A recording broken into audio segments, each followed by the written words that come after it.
don't know about you, but whenever I get to a new place, I love the idea of being able to see behind the scenes, through the doors or down the stairwells. But obviously, far too polite to ask.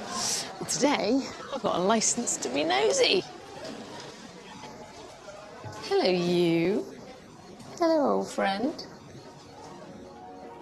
Just off the high street, hidden from prying eyes, tiers of back-to-back houses were built into Whitby's steep cliffs to house fishing families. Passages known to locals as the Yards, Whitby's best-kept secret.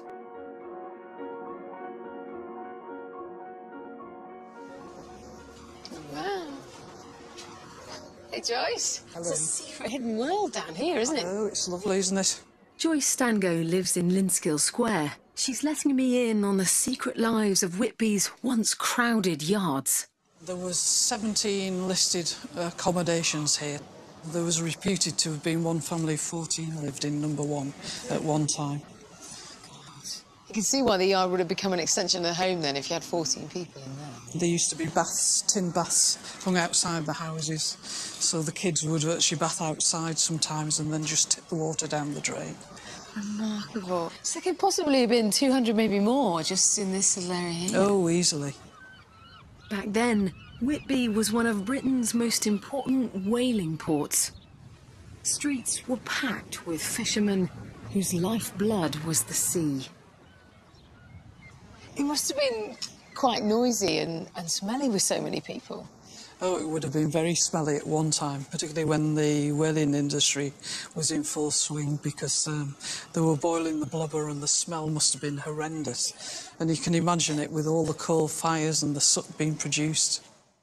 Life in the yards was tough, insanitary, poor.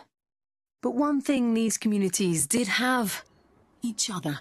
I had a neighbour that lived in number 8 for over 50 years, and she showed me a photograph of the yard celebrating VE Day, and that shows the amount of people that you can fit into one yard.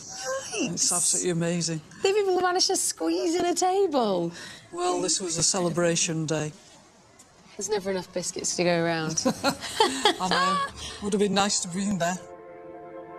So what became of those back-to-back houses? These days, the yards are transformed. Say goodbye to the slums. Hello. Hello. Hi. In Clark's yard, Joy Peach is one of the lucky few to have a garden. Hi, Joy. Hello, Ellie. How are you? Hello. Good to see you. You too. I was not expecting gardens in the yards. Right, well, there are only 2 yards, I think, which have gardens. And we have gardens because originally there was a 3-storey terrace of cottages here. It would have been a dark, dismal yard, just this wide, with, 3 stories each side. It would have been dreadful. But fortunately, they were all knocked down in the slum clearance in the 20s, 30s, whatever. So we're each left with a garden. You made full use of it as well. It's like a Chelsea Yes. Best in Show. It's heaven, basically, heaven. Heaven on earth. Whitby's secret maze of alleyways are a real revelation. And I've heard there's still more treasure tucked away. Hi, Ellie. Are you all right? Yeah. Chris Dove is kindly pointing me to a special view of Whitby the yards reveal. If you go to the top of these steps, but don't run, Oh, I really won't be, I can assure you of that. you can then look down on this side of Church Street. You can see how amazing the yards are. There's a yard behind that house. There's a yard behind my house. And so they go on, yeah. So all the way up here. Thanks, Chris. Bye. See you later.